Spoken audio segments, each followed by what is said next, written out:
प्रिय दोस्तों नमस्कार, मैं राजीव पांडे हिंदी वर में आपका एक बार फिर से स्वागत करता हूं। दोस्तों एलटी ग्रेड की वैकेंसी जो बहुत अवेटेड थी अब आ चुकी है। यद्यपि अभी संक्षिप्त विज्ञापन जारी हुआ है, लेकिन फिर भी आवश्यक सूचनाएं उपलब्ध हैं। लगभग 7,500 पदों पर यह वैकेंसी आई है। 7,466 कुल पद हैं, जिनमें से 4,860 पुरुषों के लिए, 2,525 महिलाओं के लिए तथा दिव्यांग इत्यादि के लिए 81 पद आए हुए हैं। इस प्रकार से यह एक बड़ी वैकेंसी आई है, एक अच्छा अवसर है। फॉर्म भरने की तिथि 28 जुलाई से शुरू होगी, लेकिन उसके पहले एक जो सबसे ज़रूरी काम है वह है OTR रजिस्ट्रेशन। OTR का मतलब होता है वन टाइम रजिस्ट्रेशन। क्योंकि यह भर्ती लोक सेवा आयोग से आई है, इसलिए OTR भरना अनिवार्य है। जो लोग पहली बार लोक सेवा आयोग का कोई फॉर्म भर रहे होंगे, जाहिर है अभी तक वो OTR नहीं कभी भरे होंगे, उनके लिए ज़रूरी है कि सबसे पहले जा कर के वो अपना OTR रजिस्ट्रेशन शुरू कर दें, अभी से शुरू कर दें।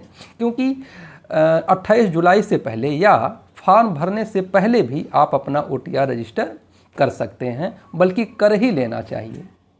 क्योंकि 28 जुलाई जिस दिन से फॉर्म भरा जाएगा, उस दिन से भीड़ बहुत ज़्यादा अचानक बढ़ जाएगी।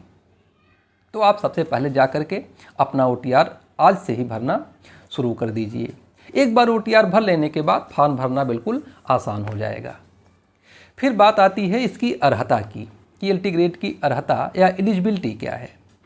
किसी भी विषय में ग्रेजुएशन और बीएड इसकी अनिवार्य अर्हता है। आप ग्रेजुएट हों और आपके पास बीएड डिग्री हो। फिर इसकी एज लिमिट, आप 21 वर्ष के हो चुके हों और 40 वर्ष के ना हुए हों। मतलब कि सामान्य वर्ग की अंतिम उम्र सीमा 40 वर्ष है और मिनिमम किसी भी वर्ग के लिए 21 वर्ष है। अन्य वर्गों के लिए छूट भी उपलब्ध है, जो कि विस्तृत विज्ञापन में आप देख सकेंगे। एक प्रश्न उठता है कि एलटी ग्रेड और टीजीटी में अंतर क्या है, जो कई लोगों ने हमसे पूछा भी है। तो संक्षेप में इसको मैं बता दूं कि एलटी ग्रेड जैसा कि आप जानते हैं कि लोक सेवा आयोग से वैकेंसी आती है। टीजीटी अब शिक्षा सेवा चयन आयोग के माध्यम से आएगी। यह एक पूर्णतः सरकारी नौकरी है। एलटी ग्रेड एक पूर्णतः सरकारी नौकरी है, जबकि टीजीटी प्रबंधकीय कॉलेजों में जो वैकेंसीज होती हैं उसके लिए भर्ती होती है। सरकारी होने के कारण जिस तरह से सरकारी कर्मचारियों की उम्र या रिटायरमेंट 60 वर्ष होती है, उसी तरह से एलटी ग्रेड के शिक्षक की रिटायरमेंट 60 वर्ष में होती है, जबकि टीजीटी के शिक्षकों की रिटायरमेंट 62 वर्ष में होती है। इसके अलावा पे ग्रेड इत्यादि में कोई विशेष अंतर नहीं है। जो सबसे महत्वपूर्ण अंतर है वो एलटी ग्रेड में फॉर्म भरने की उम्र सीमा 40 वर्ष है, लेकिन टीजीटी में इसकी कोई सीमा नहीं है। मतलब आप रिटायरमेंट तक 62 वर्ष होने से पहले आप फॉर्म भर सकते हैं।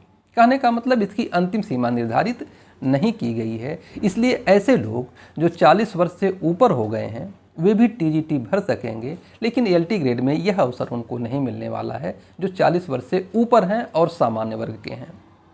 अन्य वर्गों के लिए छूट यथा नियम उपलब्ध है। बाकी वर्क कल्चर में थोड़ा सा अंतर हो जाता है। एलटी ग्रेड वाले क्योंकि सरकारी होते हैं, इसलिए इनको थोड़ा सा और अधिक उत्तरदायित्व का निर्वहन करना पड़ता है। अगर कहीं सरकार को कर्मचारियों की ज़रूरत पड़ती है तो सबसे पहले वे अपने कर्मचारियों को एलटी ग्रेड वालों को बुलाते हैं। जैसे उड़न दस्ते इत्यादि में इनकी ड्यूटी ज़्यादा लगाई जाती है। अगर प्रमोशन की बात आती है, सरकारी संस्थाओं में नियुक्त की बात आती है, तो वहाँ भी सरकारी कर्मचारियों को प्राथमिकताएँ दी जाती है। तो इस तरह से सबके दोनों के अपने लाभ और अपने थोड़े से ड्राबैक क्या, इसे ड्राबैक नहीं कह सकेंगे, सेवा शर्तें हैं। तो दोनों अपने आप में अच्छी नौकरी हैं।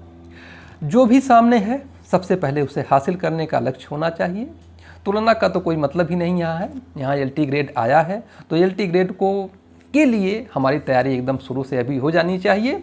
तो हम थोड़ा सा इसलिए इसको बता दिए हैं कि लोग पूछते हैं, ख़ास तौर से लोग ये पूछ रहे हैं कि उम्र सीमा टीजीटी में कितना है, मैं कोई दे सकता हूँ कि नहीं दे सकता हूँ। या मेरे लिए कोई वैकेंसी अब बची है कि नहीं बची है, तो उनके लिए जो अब उम्र 40 पार कर चुके हैं एलटी तो नहीं भर सकेंगे एलटी ग्रेड, लेकिन टीजीटी पीजीटी उनके लिए अभी भी उपलब्ध है। यहाँ तक कि डिग्री कॉलेज में असिस्टेंट प्रोफेसर बनने की भी संभावनाएं उनके लिए बची हुई हैं, जो लोग शिक्षा की तैयारी कर रहे थे लेकिन 40 साल हो चुका है उनका। इस तरह से ये सामान्य जानकारी थी जो मैंने आप तक पहुँचाई। अगर कोई और जानकारी चाहिए तो ज़रूर बताइएगा। फिर मिलते हैं किसी दूसरी वीडियो के साथ, तब तक के लिए नमस्कार, धन्यवाद।